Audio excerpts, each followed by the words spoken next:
রাস্তাঘাটে তো এভাবে আড্ডা দেওয়া ভালো না, এগুলো তো ভালো ছেলেদের কাজ না। কিছু বলবেন আমাকে? না। ভয় পাচ্ছেন? মুখে সাহস রাখতে হয়। যা বলবেন সোজা সাপটা বলবেন। মামা চলেন।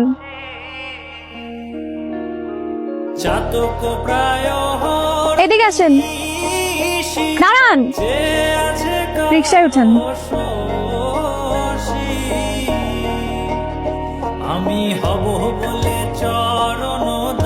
এত রাতে এখানে আসছো যে?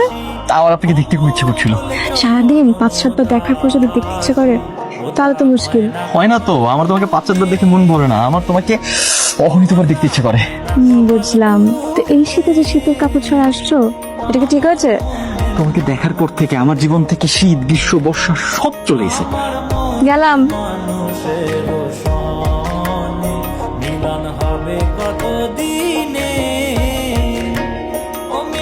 কেন আসছি? তুমি আমার সাথে কোনো ধরনের কোনো যোগাযোগ করতেছো না কেন? তুমি আর কিছুদিন ওয়েট করতে পারলো না? ওয়েট? কিসের ওয়েট? আমি প্রত্যেকটা দিন মরি তোমারে দেখার জন্য, তুমি একদিনও আমারে দেখতে চাও না। মানে আমার সবগুলো প্ল্যান তুমি ভেস্তে দিলা। প্ল্যান? কিসের প্ল্যান? আমি কোনো প্ল্যান ট্যান বুঝি না। তো ঝামেলা না করে এখান থেকে যাও প্লিজ। তোমার সাথে একটু, তুমি প্লিজ একটু বোঝার চেষ্টা করো।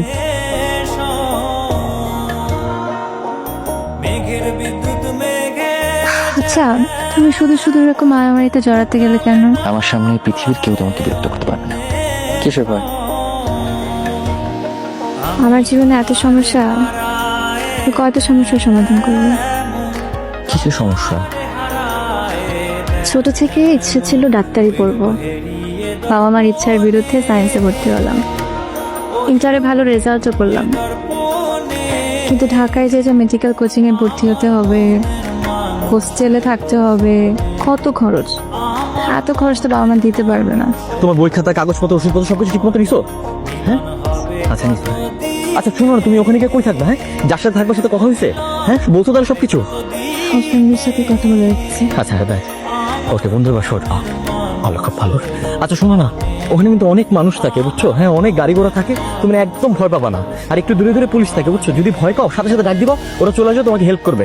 একদম ভয় পাও না, একদম চিন্তা করবে না। তুমি শুধু সময় মতো খাবারটা খাবা, যদি তোমার খারাপ লাগে তুমি ওষুধ খাবা, আর হচ্ছে একদম মনোযোগ দিয়ে পড়ালেখাটা করবা, বুঝতে পারছো? আর শোনো না, মানে তোমার যদি মানে একটু সময় হয়, মানে আমার একটু খোঁজ নিও বুঝছো? আমার তুমি ছাড়া কেউ নাই। তোমার আস্কারা পেপে আজকে ওই অবস্থা হয়েছে। তুমি জিজ্ঞেস করো, আমার সারা জীবন সঞ্চিত টাকা দিয়ে তোমার জন্য গয়না কিনেছিলাম, সেই গয়না নাই। আরে বেটা, জুই কই গেছে সেই ডাকো। জুই ঢাকায় মেডিকেল কোচিং এ ভর্তি হয়েছে। জুই তোমারে আলু দেখায় আর একটা পুলার লোকে ভাইয়া গেছে। হাজার পেতে পারবেন একদম। মেয়ের বাপ, এলাকার লোকজন সবে তোরে খুঁজতেছে। তোমার সাথে পরিচয়ের মুহূর্তটা আমার জীবনে অনেক কঠিন সময় ছিল। অন্তিকের সাথে সম্পর্কটা বাবা মা মেনে নিতে পারেনি, তো তাই তোমাদের এলাকাতে আসতে হয়। তোমার সাথে পরিচয়ের পর আমার জীবনের সবচেয়ে সুন্দর মুহূর্ত কেটেছিল। তুমি আমাকে শিখিয়েছো কিভাবে ভালোবাসতে হয়, কিভাবে ভালোবাসার মানুষকে আগলে রাখতে হয়। বিশ্বাস করো, আমি সত্যি তোমাকে ভালোবেসেছিলাম, কিন্তু অন্তিক যখন ফিরে আসে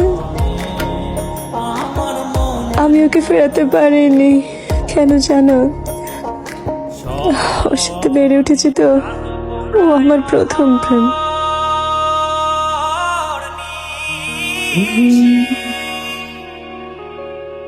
আমি তোমাকে কষ্ট দিতে চাইনি, মিথ্যা বলতে চাইনি। বিশ্বাস করো, আমাকে মাফ করে দিও। আপনি